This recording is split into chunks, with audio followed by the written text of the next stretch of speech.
اللہ رب العزت نے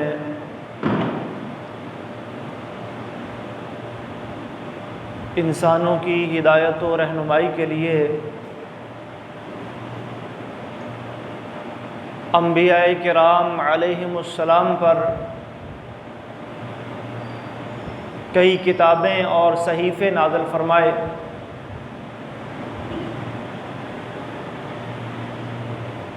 ان کتابوں میں سے 4 کتابیں ان کا تذکرہ اللہ رب العزت نے قرآن مجید میں فرمایا ہے۔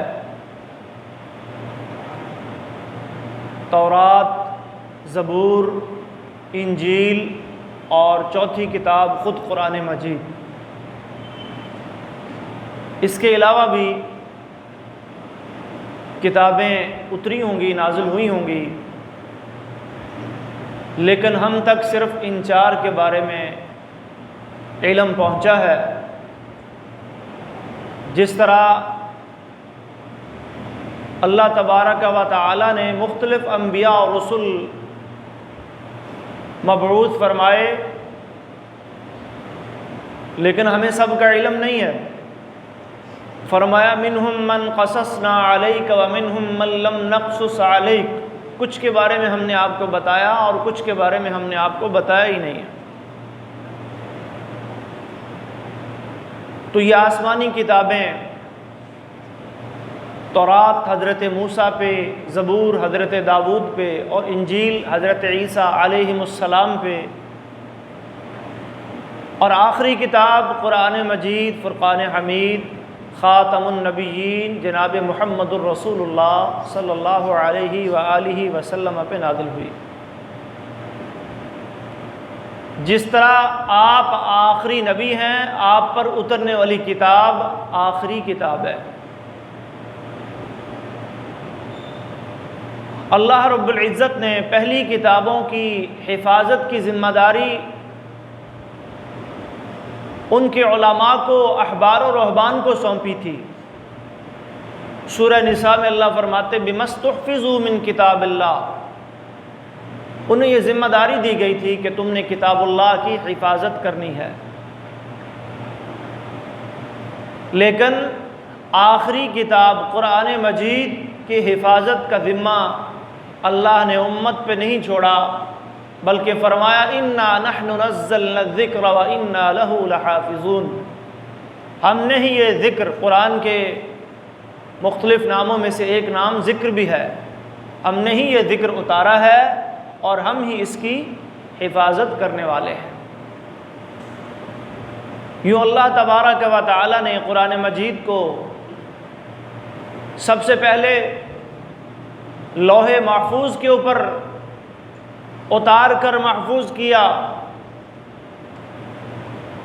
پھر شب قدر کو آسمان دنیا میں بیت العزہ نامی مقام پر اتارا، اور پھر وہاں سے آہستہ آہستہ کر کے، تھوڑا تھوڑا کر کے 23 سال کے عرصے میں نبی مکرم صلی اللہ علیہ وسلم کے قلب اطہر پہ نازل فرمایا۔ شروع میں جب قرآن آپ پہ اترتا، ادھر سے جبریل پڑھ رہے ہوتے، ساتھ ساتھ آپ دہرانے لگ جاتے کہ شاید میں بھول نہ جاؤں۔ سورۃ القیامہ میں اللہ نے فرمایا لا تحرک بہ لسانک لتعجل بہ، اے نبی جب قرآن نازل ہو رہا ہوتا ہے تو آپ اپنی زبان کو حرکت نہ دیا کریں تاکہ جلد از جلد اس کو یاد کر لیں۔ ان علینا جمعہ وقرآنہ، اس بات سے پریشان نہ ہوں کہ کہیں میں بھول نہ جاؤں، اس کو آپ کے سینے میں محفوظ کرنا، آپ کی زبان سے اس کی تلاوت کروانا، یہ ہماری ذمہ داری ہے۔ سنقرئک فلا تنسا، جب ہم بڑھائیں گے تو پھر آپ بھولیں گے نہیں، الا ما شاء اللہ، لیکن جو اللہ چاہے گا۔ تو اللہ تبارک و تعالی نے اس قرآن مجید کو سب سے پہلے اس کائنات میں نبی اکرم صلی اللہ علیہ وسلم کے قلب اطہر میں محفوظ کیا، آپ قرآن کے پہلے اور سب سے بڑے حافظ، مفسر اور شارح تھے، اور آپ کی یہ ذمہ داری اللہ رب العزت نے لگائی تھی۔ وَأَنزَلْنَا إِلَيْكَ الذِّكْرَ لِتُبَيِّنَ لِلنَّاسِ، یہ ذکر ہم نے آپ کی طرف اس لیے اتارا ہے تاکہ آپ اس کو لوگوں کے سامنے کھول کھول کر بیان کریں۔ آپ کے فرائض منصبی میں یہ بات شامل تھی، هُوَ الَّذِي بَعَثَ فِي الْأُمِّيِّينَ رَسُولًا مِّنْهُمْ يَتْلُو عَلَيْهِمْ آيَاتِهِ وَيُزَكِّيهِمْ وَيُعَلِّمُهُمُ الْكِتَابَ وَالْحِكْمَةَ، کہ آپ جیسے ہی قرآن اترے اس کی تلاوت لوگوں کے سامنے کریں اور اس کی تعلیم، کتاب اور حکمت کی تعلیم اس کو جاری کریں، وَيُزَكِّيهِمْ اور ان کا تزکیہ کریں۔ یہ تین بنیادی ذمہ داریاں، یہ تین بنیادی فرائض منصبی اللہ رب العزت نے نبی مکرم صلی اللہ علیہ وسلم پر عائد کیے تھے، اور آپ نے اپنی ذمہ داری کو بخوبی نبھایا، اور قرآن من و عن جیسے جبریل آپ کے قلب اطہر پہ لے کے آئے، آپ نے امت تک پہنچایا، اور امت کو بھی یاد بھی کروایا اور تحریر بھی کروایا۔ اور اس کے لیے نبی اکرم صلی اللہ علیہ وسلم نے مختلف صحابہ کی ڈیوٹیاں لگا رکھی تھی، جنہیں کاتبین وحی کہا جاتا ہے۔ جب کوئی آیت نازل ہوتی، کوئی سورت نازل ہوتی، تو کسی کاتب وحی کو بلاتے اور وہ قرآن کی آیت لکھ لی جاتی۔ نبی اکرم صلی اللہ علیہ وسلم کے دور مبارک میں کھجور کے پتوں پہ، چمڑے کے ٹکڑوں پہ، اونٹ کے شانے کی چوڑی چوڑی ہڈیوں پہ، کپڑوں پہ، کاغذ کے ٹکڑوں پہ، مختلف جگہوں پر یہ قرآن مجید پورے کا پورا آپ صلی اللہ علیہ وسلم نے اپنی زندگی میں لکھوا دیا، اور پھر صحابہ کے سینوں میں ڈال بھی دیا۔ نبی اکرم صلی اللہ علیہ وسلم نے اللہ کے حکم کے مطابق اسے تین طریقے سے صحابہ کو دیا، سینوں میں یاد کروا کے، لکھوا کر، اور عمل کے ذریعے۔ عبداللہ ابن مسعود رضی اللہ تعالی عنہ بیان کرتے ہیں، جب قرآن کریم ہم پڑھتے تھے تو 10 آیتیں سیکھتے تھے قرآن کی، ان 10 آیتوں کو یاد کرتے تھے اور ان پر عمل کرتے تھے، پھر آگے چلتے تھے۔ یہ تھا صحابہ کا پڑھنے کا انداز۔ صرف خالی ناظرہ جس طرح ہمارے ہاں ایک روٹین بن چکی ہے، بچوں کو پڑھا دیا جاتا ہے یا بڑے پڑھ لیتے ہیں، صحابہ کا یہ انداز نہیں تھا۔ تلاوت بھی ان کا معمول تھا، ساتھ میں یاد بھی کرتے تھے، اور ساتھ میں پھر اس کو سمجھنے کی کوشش بھی کرتے اور اس پر عمل کر کے دکھاتے کہ یہ قرآن کا حکم آ گیا ہے، یہ اللہ نے قرآن میں ہمیں حکم دے دیا ہے۔ تو قرآن اللہ کا کلام ہے، قرآن آخری کتاب ہے، محفوظ ترین کتاب ہے۔ اس وقت دنیا میں جتنی محفوظ ترین کتاب قرآن مجید ہے، کوئی اور اس کے مقابلے میں آسمانی کتاب اس کا مقابلہ کرنے والی نہیں ہے۔ یہ پہلی کتابوں کی تصدیق کرنے والی کتاب ہے، وَمُصَدِّقًا لِمَا بَيْنَ يَدَيْهِ مِنَ التَّوْرَاةِ، یہ ان کی محافظ ہے، وَمُهَيْمِنًا عَلَيْهِ، تورات، زبور اور انجیل کی ساری تعلیمات اللہ نے قرآن مجید میں بیان فرما دی ہیں۔ وہ کتابیں تغیر و تبدل سے محفوظ نہ رہ سکیں، ان کے اندر تحریف ہو گئی، لفظی تحریف، معنوی تحریف، ان کی اپنی جو زبانیں تھیں وہ ختم ہو گئیں۔ تورات کی زبان عبرانی تھی، زبور کی زبان عبرانی تھی، انجیل کی زبان سریانی تھی۔ آج دنیا میں وہ کتابیں اپنی اوریجنل زبان میں ہی موجود نہیں ہیں، اور قرآنًا عربیًّا لعلکم تعقلون، اللہ نے واضح عربی زبان میں قرآن نازل فرمایا، وہ عربی زبان میں محفوظ ہے اور قیامت تک انشاءاللہ محفوظ رہے گا، حفاظ کرام کے سینوں میں محفوظ ہے، اور علماء کے سینوں میں تفسیر کی شکل کے اندر محفوظ ہے، اور آگ کے اندر لکھا ہوا محفوظ ہے، اور ایمان والے اس کو عمل کے ساتھ بھی محفوظ کر رہے ہیں۔ قرآن کریم کی 114 صورتوں میں سے ترتیب کے اعتبار سے سب سے اولین صورت ہے سورۃ الفاتحہ۔ قرآن کی دو ترتیبیں ہیں، ایک وہ ترتیب جس کے مطابق قرآن مجید نازل ہوا، اس کو ترتیب نزولی کہا جاتا ہے۔ قرآن مجید کی سب سے پہلی صورت جو نازل ہوئی وہ سورۃ العلق ہے، غار حرا میں جو وحی آئی تھی، اقرأ بسم ربک الذی خلق خلق الانسان من علق اقرأ وربک الاکرم الذی علم بالقلم علم الانسان ما لم يعلم۔ یہ 5 آیات سورۃ العلق کی یہ سب سے پہلی وحی ہے جو غار حرا میں نازل ہوئی۔ اسی طرح پھر سورۃ المدثر آئی، سورۃ المزمل آئی، دیگر قرآن مجید نازل ہونا شروع ہو گیا، صورتیں آنا شروع ہو گئیں، آیات آنا شروع ہو گئیں۔ اس کو ترتیب نزولی کہا جاتا ہے۔ ایک وہ ترتیب ہے جو اب قرآن مجید میں موجود ہے، اسے ہم ترتیب تلاوت کہتے ہیں، اسے ہم ترتیب توقیفی کہتے ہیں۔ یہ ترتیب نبی اکرم صلی اللہ علیہ وسلم نے اور صحابہ کرام نے لگائی۔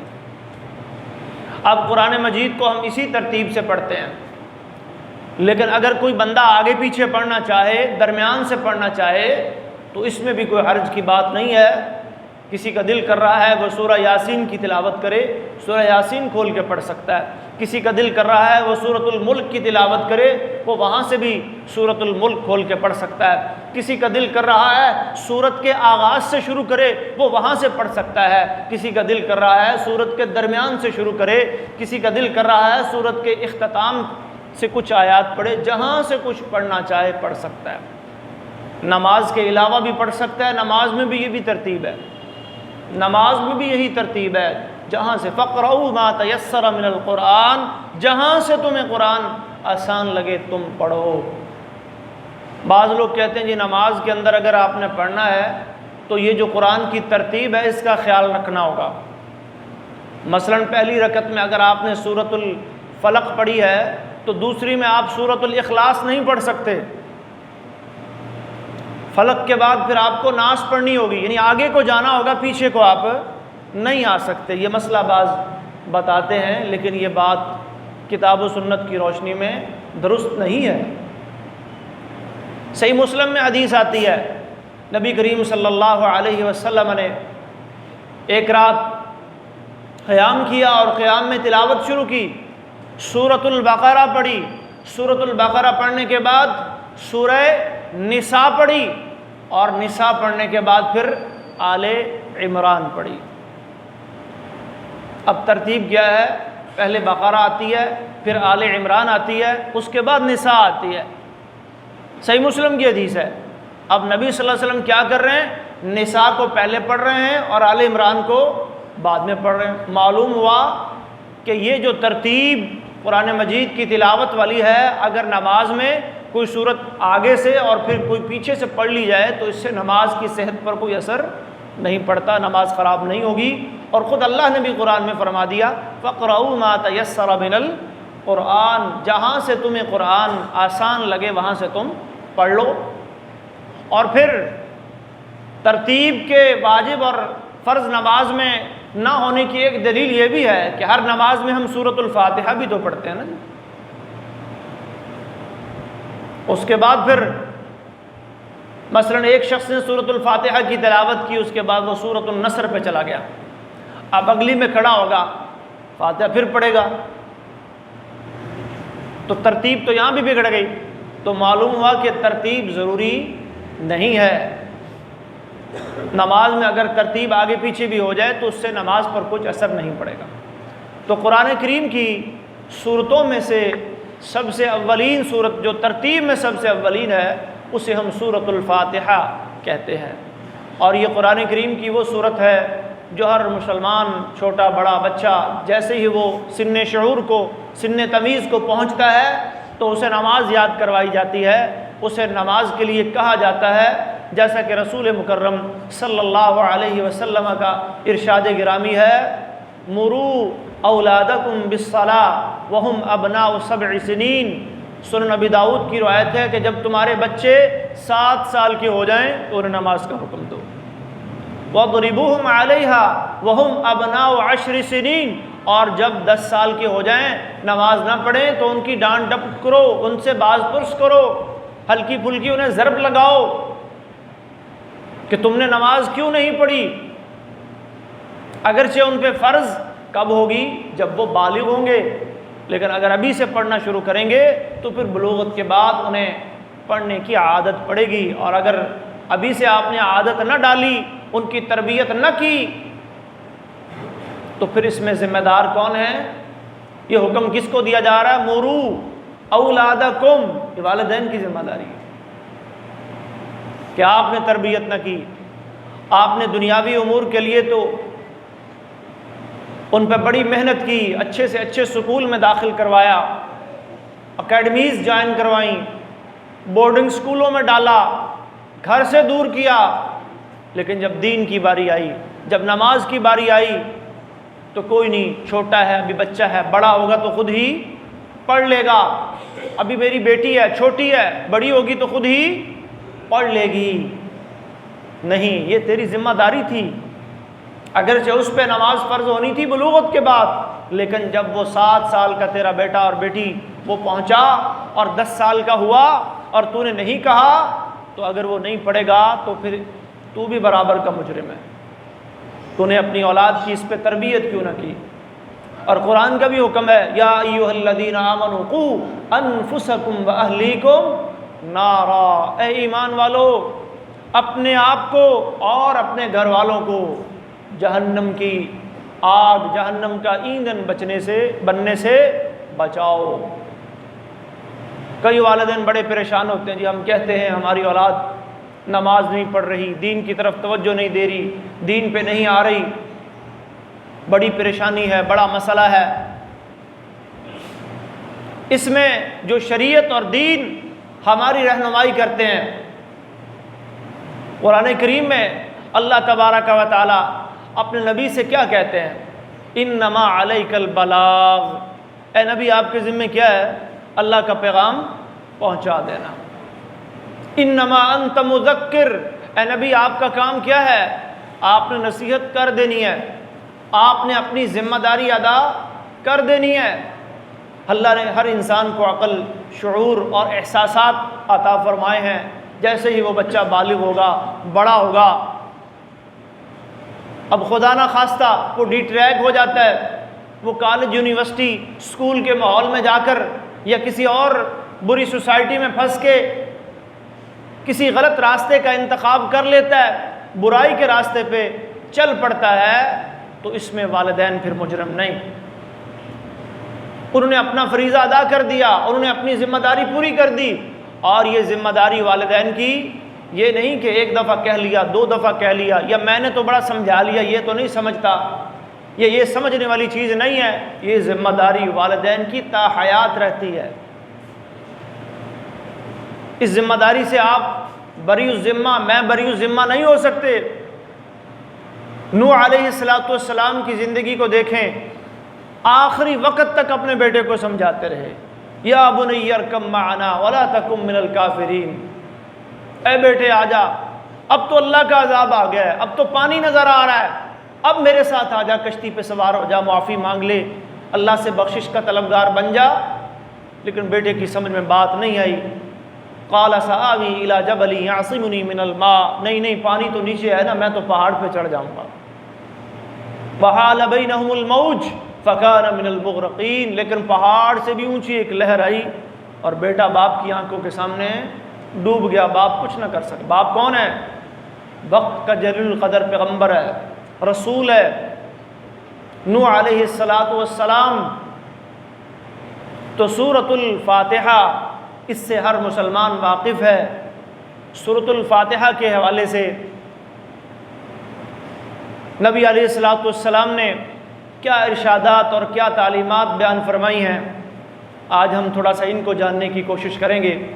یہ قرآن کریم کی مختصر صورتوں میں سے ایک صورت ہے، اور یہ ہر نماز کا حصہ ہے، اس کے بغیر کوئی نماز نہیں ہوتی، خواہ وہ فرض ہے، خواہ وہ نفل ہے، خواہ وہ عید ہے، خواہ وہ جنازہ ہے، خواہ کوئی بھی نماز ہے، لا صلاۃ الا بفاتحۃ الکتاب، صحیح بخاری کی حدیث ہے، نبی اکرم صلی اللہ علیہ وسلم نے فرمایا کوئی نماز فاتحۃ الکتاب کے بغیر نہیں ہوتی۔ ہر شخص کو یہ سورت پڑھنی ہوتی ہے، یہ سورت یاد کرنی ہوتی ہے، خواہ وہ امام ہے، خواہ وہ مقتدی ہے۔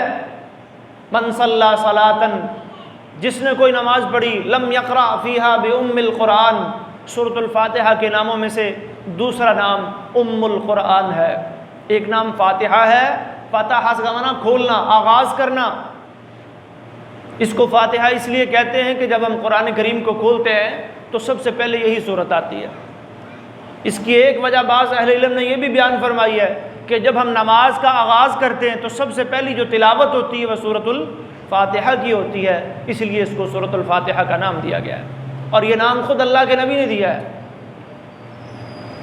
لا صلاۃ الا بفاتحۃ الکتاب، من صلی صلاۃً لم یقرأ فیہا بأم الکتاب فہی خداج فہی خداج فہی خداج، صحیح مسلم کی حدیث ہے۔ اس صورت میں، اس حدیث میں نبی علیہ الصلوۃ والسلام سورۃ الفاتحہ کو ایک اور نام دے رہے ہیں، اور یہ نام کیا ہے؟ ام الکتاب۔ ام القرآن بھی اسے نام دیا گیا ہے۔ یہ کتاب کی ماں ہے، قرآن کی ماں ہے۔ ماں انسان کی اصل ہوتی ہے، بنیاد ہوتی ہے۔ ماں کے پیٹ سے انسان جنم لیتا ہے اور سلسلہ نسل کا آگے چلتا ہے۔ تو یہ سورۃ الفاتحہ پورے قرآن کی اصل ہے، بنیاد ہے۔ قرآنی علوم، قرآنی مضامین، قرآنی احکامات جتنے بھی ہیں ان سب کا خلاصہ اللہ رب العالمین نے سورۃ الفاتحہ کے اندر رکھ دیا ہے۔ اس میں توحید بھی ہے، توحید ربوبیت، توحید الوہیت، توحید اسماء و صفات، یہ رب العالمین بھی سکھاتی ہے، یہ عبادات بھی سکھاتی ہے، ایاک نعبد و ایاک نستعین۔ اس میں عقیدہ آخرت بھی ہے، مالک یوم الدین۔ یہ گزشتہ قوموں کے حالات و واقعات کے بارے میں بھی ہمیں بتاتی ہے، صراط الذین انعمت علیہم، یہ ہمیں دعا کرنے کا طریقہ بھی سکھاتی ہے، اہدنا الصراط المستقیم، یہ صراط مستقیم کی وضاحت بھی کرتی ہے، یہ انعام یافتہ لوگوں کے بارے میں بھی بتاتی ہے، یہ مغضوب علیہم ولا الضالین لوگوں کے بارے میں بھی ہمیں پورے قرآن کا خلاصہ یہی تو ہے۔ اللہ ہم سے کیا چاہتا ہے؟ اللہ نے ہمیں کس لیے پیدا کیا؟ وما خلقت الجن والانس الا لیعبدون۔ اور سورہ فاتحہ کیا کہتی ہے؟ ایاک نعبد و ایاک نستعین۔ قرآن میں عقائد ہیں، عقیدہ توحید ہے، عقیدہ رسالت ہے، عقیدہ آخرت ہے، ایمانیات ہیں، سورہ فاتحہ میں موجود ہے۔ قرآن میں گزشتہ قوموں کے حالات واقعات ہیں، ناکام ہونے والی قومیں، کامیاب ہونے والی قومیں، ان کے قصص واقعات، وہ انعمت علیہم میں آگے کامیاب، اور غیر المغضوب علیہم ولا الضالین میں آگے ناکام ہونے والے لوگ۔ قرآن صراط مستقیم کی رہنمائی کرتا ہے، سورہ فاتحہ کہتی ہے اہدنا الصراط المستقیم۔ اسی لیے سورۃ الفاتحہ کا ایک دوسرا نام کیا ہے؟ ام القرآن، ام الکتاب، قرآن کی ماں، کتاب کی ماں۔ سورۃ الفاتحہ کے ناموں میں سے ایک نام نبی علیہ الصلوۃ والسلام نے بیان فرمایا ہے، الصلاۃ۔ یہ نماز ہے، یہ عین نماز ہے۔ یہ بھی انداز ہے عربی زبان کا، کئی دفعہ نماز کا جو سب سے اہم ترین اور بڑا رکن ہوتا ہے اسی کے نام پر اس کا نام رکھ دیا جاتا ہے۔ جیسے حج کے بارے میں نبی علیہ الصلوۃ والسلام نے فرمایا الحج عرفہ، حج تو عرفہ ہے۔ حج، حالانکہ حج میں اور بھی کام ہے، حج میں طواف بھی ہے، حج میں صفا مروہ کی سعی بھی ہے، حج میں منا کے اندر جمرات کو کنکریاں بھی ماری جاتی ہیں، حج میں اور بھی بہت سارے کام کیے جاتے ہیں، لیکن فرمایا الحج عرفہ، حج کیا ہے؟ یہ تو عرفہ میں دن گزارنے کا نام ہے، یوم عرفہ، وقوف عرفہ، یعنی یہ رکن اعظم ہے، سب سے بڑا رکن ہے۔ تو سورۃ الفاتحہ کا ایک نام الصلاۃ، نماز، اس کا مطلب یہ نماز کا سب سے بڑا رکن ہے، اس کے بغیر نماز نہیں ہے۔ صحیح مسلم کے اندر حدیث آتی ہے، اور یہ نام خود اللہ کے نبی رکھ رہے ہیں اور بیان کر رہے ہیں۔ کس سے بیان کر رہے ہیں؟ اللہ تبارک و تعالیٰ سے روایت کر رہے ہیں، حدیث قدسی ہے۔ اللہ تعالیٰ فرماتے ہیں قسمت الصلاۃ بینی و بین عبدی نصفین، میں نے نماز کو اپنے اور بندے کے درمیان دو حصوں میں کیا کر دیا؟ تقسیم کر دیا۔ اب یہ کون سی نماز تقسیم ہو رہی ہے؟ نماز تو ساری اللہ کی ہے، یہ کون سی نماز تقسیم ہو رہی ہے؟ اگلے الفاظ پہ غور کیجئے گا، اللہ فرماتے ہیں اذا قال العبد الحمد للہ رب العالمین، یہ والی نماز تقسیم ہو رہی ہے۔ سورۃ الفاتحہ کو صلاۃ کہا جا رہا ہے، نماز کہا جا رہا ہے، بندہ کہتا ہے الحمد للہ رب العالمین، اللہ فرماتے ہیں حمدنی عبدی، اللہ جواب دیتے ہیں میرے بندے نے میری تعریف بیان کی۔ بندہ کہتا ہے الرحمن الرحیم، اللہ فرماتے ہیں اثنا علی عبدی، بندہ کہتا ہے مالک یوم الدین، اللہ فرماتے ہیں مجدنی عبدی۔ ایک ایک آیت بندہ پڑھتا جا رہا ہے اور اس ایک ایک آیت کا اللہ رب العالمین کیا دیتے جا رہے ہیں؟ جواب دیتے جا رہے ہیں۔ یوں نماز اللہ اور بندے کے درمیان ایک رابطہ ہے، کلام کا ایک ذریعہ ہے۔ تو سورۃ الفاتحہ کا ایک نام الصلاۃ، اور اس حدیث سے بھی معلوم ہوا کہ نماز کے بنیادی ارکان میں سے ایک رکن نماز میں سورۃ الفاتحہ کی تلاوت ہے۔ اگر آپ نے یہ نہیں پڑھی تو پھر آپ نے تو اللہ سے بات ہی نہیں کی، اللہ سے آپ کا کنیکشن اور رابطہ ہی نہیں ہوا۔ سورۃ الفاتحہ کے ناموں میں سے ایک نام السبع المثانی بھی ہے۔ قرآن کریم میں سورۃ الحجر میں اللہ رب العالمین فرماتے ہیں وَلَقَدْ آتَيْنَاكَ سَبْعًا مِّنَ الْمَثَانِي وَالْقُرْآنَ الْعَظِيمِ، اے نبی بلا شبہ یقیناً ہم نے آپ کو عطا کی، کیا عطا کی؟ سبعاً، 7 من المثانی، بار بار دہرائی جانے والی، بار بار پڑھی جانے والی آیات۔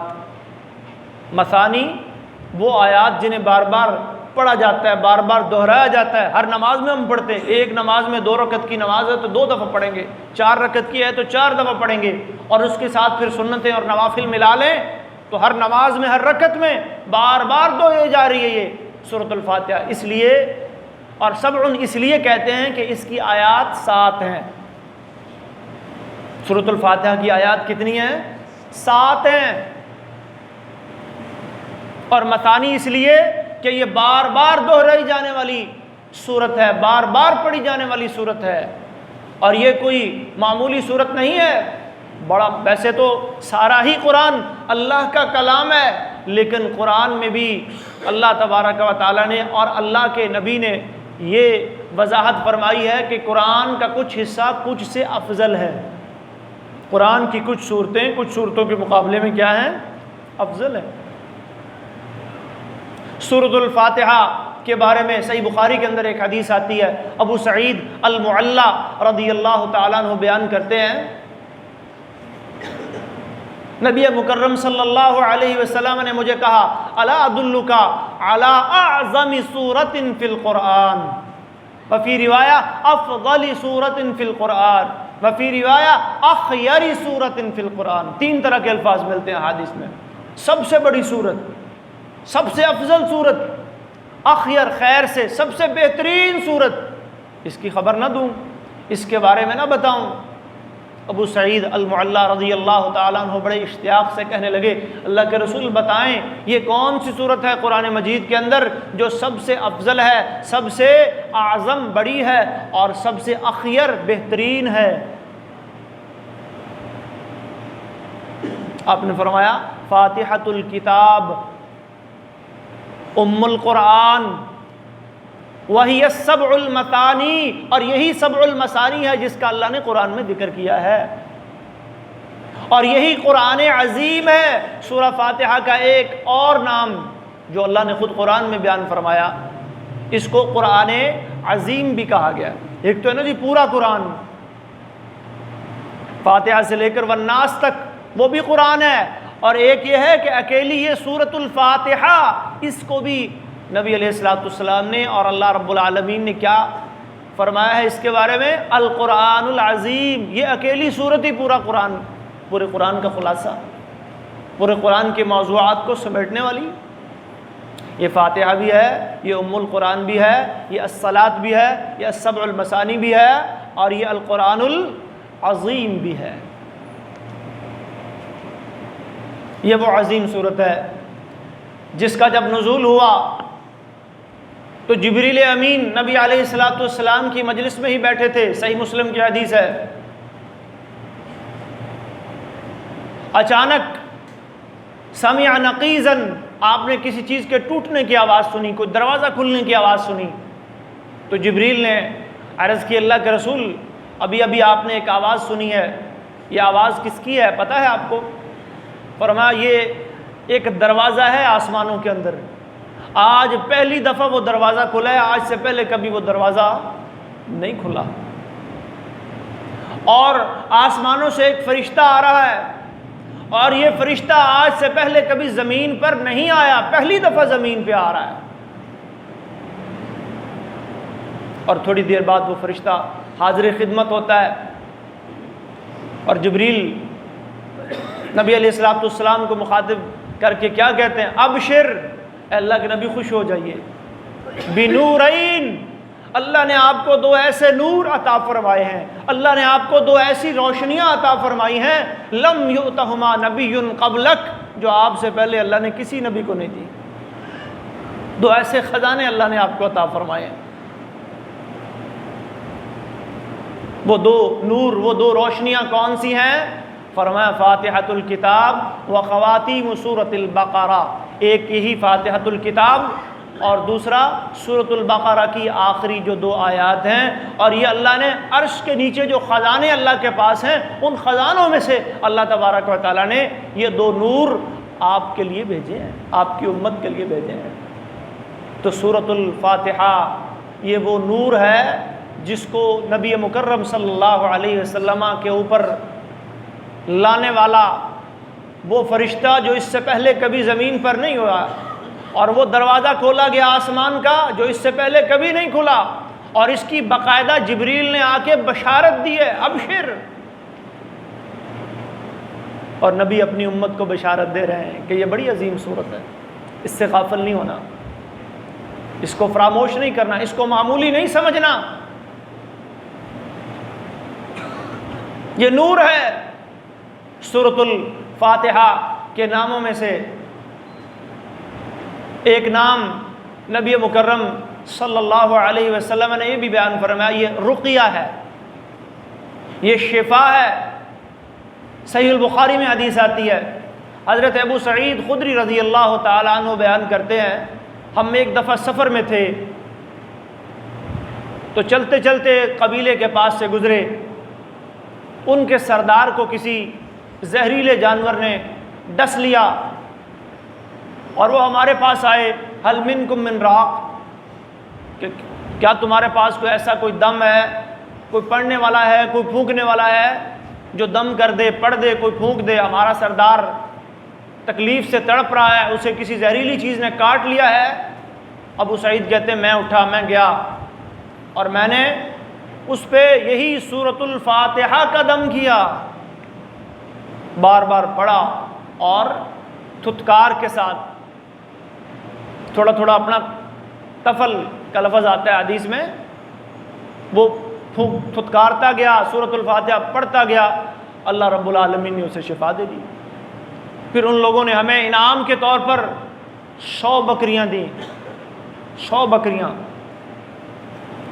صحابہ بڑے خوش ہو گئے کہ انعام مل گیا ہے، اتنی بڑی ہمیں جو ہے وہ بکریاں اتنی زیادہ مل گئی ہیں۔ لیکن پھر دل میں تجسس آیا، سوال آیا کہ بھئی یہ ہمارے لیے جائز بھی ہیں کہ نہیں؟ یہ مال مل گیا ہے، یہ اتنی بکریاں مل گئی ہیں، تو ہم اس میں سے کسی بکری کو نہیں کھائیں گے، استعمال نہیں کریں گے، بیچیں گے نہیں، جب تک جناب محمد الرسول اللہ صلی اللہ علیہ وسلم سے اس کے بارے میں سوال نہیں کر لیں گے۔ یہ تھا صحابہ کا تقویٰ۔ یہ نہیں کہ بس مال آ گیا ہے، کھاؤ پیو استعمال کرو موج مستی اڑاؤ، نہیں، پہلے یہ دیکھنا کہ حلال بھی ہے یا نہیں، کہیں حرام کا ارتکاب تو نہیں کر رہے۔ آئے اللہ کے نبی کی مجلس میں مسئلہ پیش کیا کہ ایسے ایسے ہوا تھا اور ایسے ہم نے دم کیا اور پھر وہ شفا یاب ہو گیا۔ انہوں نے ہمیں یہ 100 بکریاں دے دیں، اب آپ کا ان بکریوں کے بارے میں کیا خیال ہے؟ نبی مکرم صلی اللہ علیہ وسلم نے ارشاد فرمایا ان احق ما اخذتم علیہ اجرا کتاب اللہ، یہ بکریاں حلال ہے تمہارے لیے، جائز ہیں، ان کے حلال ہونے میں کوئی شک نہیں۔ مجھے بتاؤ تمہیں بتایا کس نے تھا کہ یہ سورۃ الفاتحہ، یہ سورۃ الرقیہ بھی ہے؟ صحابہ کہنے لگے جی آپ نہیں۔ آپ نے پھر ازراہ مذاق فرمایا لاؤ پھر میرا بھی حصہ نکال لو اس میں۔ تو یہ سورۃ الرقیہ بھی ہے، یہ سورۃ الشفا بھی ہے، تو اس کو اپنی زندگیوں کے اندر بطور رقیہ، بطور شفا استعمال کریں۔ تھوڑا سا کوئی مسئلہ بن جاتا ہے، ہم ڈاکٹروں کی طرف بھاگتے ہیں، دوڑتے ہیں، بچوں کو لے کے جاتے ہیں، تھوڑا سا یہ قرآن بھی اللہ نے وَنُنَزِّلُ مِنَ الْقُرْآنِ مَا هُوَ شِفَاءٌ وَرَحْمَةٌ لِّلْمُؤْمِنِينَ، یہ شفا ہے، یہ مومنوں کے لیے رحمت ہے، یہ جسمانی اور روحانی بیماریوں کی شفا ہے اس میں۔ اور سورۃ الفاتحہ یہ سورۃ الرقیہ، سورۃ الشفا، خود اللہ کے نبی دم کر رہے ہیں سورۃ الفاتحہ کے ذریعے، اسے رقیہ کہہ رہے ہیں، اور آپ بھی تجربہ کر کے دیکھ لیں، کوشش کیا کریں اپنے اوپر کوئی مسئلہ بن جائے، بچوں کے ساتھ کوئی مسئلہ ہو جائے، کسی کو بخار ہو جائے، کوئی بھی مسئلہ آ جائے، اسے ٹھیک ہے دوا لینا، ڈاکٹر سے علاج کروانا یہ شرعاً جائز ہے، سنت ہے، علاج کروانا چاہیے، لیکن اس کے ساتھ ساتھ دم یہ بھی کریں۔ اور دم کرنے کے لیے ادھر ادھر بھاگنے اور جانے کی ضرورت نہیں ہے۔ ہمارے ہاں یہ بھی مسئلہ ہے جی اب دم کرے کون؟ قاری صاحب کے پاس لے جاؤ، مفتی صاحب کے پاس لے جاؤ، خطیب صاحب کے پاس لے جاؤ، یا فلانی بی بی یا فلانے بابے کے پاس لے جاؤ۔ ہم بیویوں اور بابوں کے چکر میں پڑ جاتے ہیں۔ بیویوں اور بابوں کے چکر میں پڑنے کی کوئی ضرورت نہیں ہے، ہر مسلمان دم کر سکتا ہے۔ یہ دم کے لیے سورۃ الفاتحہ کا یہ کوئی اجازت کی ضرورت نہیں ہوتی۔ کئی لوگ کہتے ہیں تو دم کر رہا ہے، تو نے اجازت لی ہے؟ بھئی اجازت کس بات کی؟ قرآن میں اللہ کہہ رہے ہیں وَنُنَزِّلُ مِنَ الْقُرْآنِ مَا هُوَ شِفَاءٌ، یہ قرآن سارا شفا ہے۔ جب اللہ ہمیں اجازت دے رہے ہیں کہ اس کو پڑھو بھائی، اس کو سمجھو، اس کو عمل کرو، یقین کے ساتھ اس کو اپنی جسمانی روحانی بیماریوں کے لیے بطور رقیہ آپ پڑھ سکتے ہو، تو پھر بھائی اب اس سے بڑی اجازت اور کون سی ہے؟ ابو سعید خدری نے اجازت لی تھی، ہاں یہ تھا مسئلے کا پتہ تھا بھئی یہ سورۃ الرقیہ ہے، سورۃ الشفا ہے، اسے پڑھا جا سکتا ہے۔ تو یہ ام الکتاب الصلاۃ اور القرآن العظیم السبع المثانی الشفا اور رقیہ، اور اس کے بغیر نبی علیہ الصلوۃ والسلام نے فرمایا کوئی نماز قبول نہیں، لا صلاۃ الا بفاتحۃ الکتاب، کوئی نماز فاتحۃ الکتاب کے بغیر نہیں ہوگی۔ امام کے پیچھے ہیں اکیلی فاتحہ پڑھیں، اکیلے ہیں فاتحہ بھی پڑھیں، اور پہلی 2 رکعتوں میں فاتحہ کے ساتھ کوئی اور سورت بھی ملائیں۔ اللہ تبارک و تعالی سے دعا ہے کہ اللہ تبارک و تعالی ہمیں قرآن کریم سے صحیح معنوں میں استفادہ کرنے کی توفیق عطا فرمائے، اور اللہ نے یہ جو ہمارے لیے شفا بنائی ہے، اللہ نے ہمارے لیے جو سورۃ الفاتحہ کو القرآن العظیم اور السبع المثانی قرار دیا ہے، اور نبی علیہ الصلوۃ والسلام نے اکیلی اسی سورت کا نام الصلاۃ رکھ دیا ہے، اس کو ام الکتاب اور ام القرآن بھی کہا ہے، اس پہ تھوڑا سا غور کرنے کی ضرورت بھی ہے کہ اس میں ہے کیا۔